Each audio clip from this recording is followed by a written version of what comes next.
Hey guys, Mr. C Silverfox coming to you from Cartagena, Colombia. This is fucking delicious down here. Look at this weather. It's like this every day. And I'm super excited to get back into posting videos. I've been in Colombia again for about a month and a half.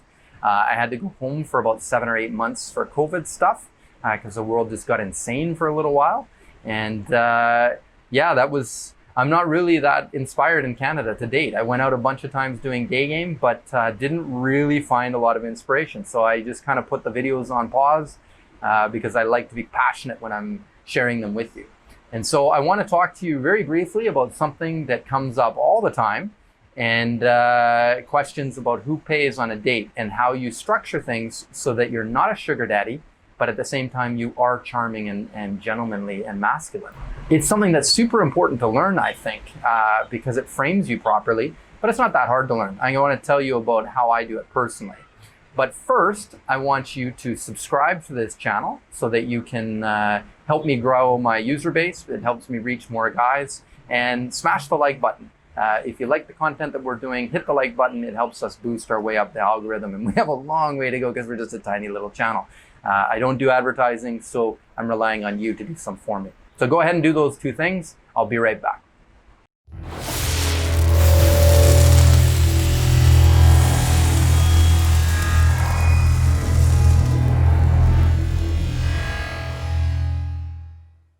Okay guys, so day game. You went out, you approached her, you had an incredible initial interaction with her. Maybe you're about to go on an instant date, or you got her number and you have a great bit of chatting going back and forth. Now, what do you do next? You're gonna take her someplace. Now, my own approach, I always do very simple dates for the first date, which is basically coffee. We go for coffee or we go for a drink, and I word it that way. It's super important. Do not spend money on women on the front end. You will frame yourself, especially like myself. I'm turning 45 in a couple months, and I date women that are 20, maybe up to 25, 18 to 25. I don't really care. When I meet a woman, if I'm attracted to her, I pursue it, and then I find out down the road that she's 19 or she's 22. But when you have a significant age difference, it's even more important that you really dial in how to make sure that you don't come off as a sugar daddy, that you're not trying to purchase her affections or her sex. If you're not careful about the way you frame yourself, that is how you will present yourself to her, and then she will naturally think that she's going to get a lot of money out of you, and it becomes more and more problematic. Instead of doing the very expensive romantic dates and blah, blah, blah on the front end, instead, you should be saving those for after you've slept with her a few times. So what I do, we meet for coffee during the day, or we go on an instant date for coffee right then, or if it's in the evening when I meet her or when we're both free, we will go for a drink. Usually I'll take her to a rooftop patio. A drink will cost $10 each max, so I'm in it for maybe 15 to 20 bucks, depending on what we order. We don't eat. I schedule it at a time, usually around 7 o'clock, so it's just after dinner, 7:30 maybe. If it's during the day, maybe we meet at 2, and I clearly say I want to meet you for a drink or I want to meet you for a coffee, and then we do that.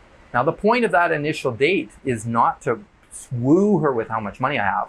It is to connect with her, and we do that in a cheap way. And I do that for the first couple dates. Normally, we meet, we go back to my place, we enjoy each other. If we've done that a few times, then I become a little bit more free with planning romantic dates if I really like her. A romantic date might be a private day on an island, or it might be a romantic dinner, or maybe I'll make her dinner. I love doing that a lot, making women dinner. It's very, very efficient. It's very romantic. It's very unique. It's in your place, so it's very intimate. I highly recommend that kind of approach as opposed to spending money on women.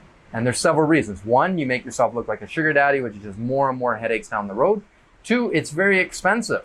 I date a lot of women. I cannot afford to take spend $100 or $200 on every woman. That's like absolutely insane. I'd be broke. Instead, I spend $10. We go for coffee. That's all you need to do. The point of the date is for her to experience being with you and for you to build fire and attraction with her. That is the point of the date. The venue and all that other stuff is secondary. So just choose wisely. That's how you set yourself up financially properly with a woman. And then that's how you enjoy it. So if you liked this video, smash the like button, guys. Help me move up the algorithm. And definitely make sure that you're subscribed to my channel so you get access to lots of new content. Now that I'm back in Colombia, I'm going to be trying to place regular videos like this And I want you to find out about them right as soon as I post them. Also because I think right now, Google, with all the crazy leftist stuff and progressive stuff that's going on the left, you know, it hides a lot of these types of videos because they're deemed as, I don't know, for some weird reason, they're deemed as bad for men or women or society. So there you go. Thanks for your time, guys. Look forward to future videos with you.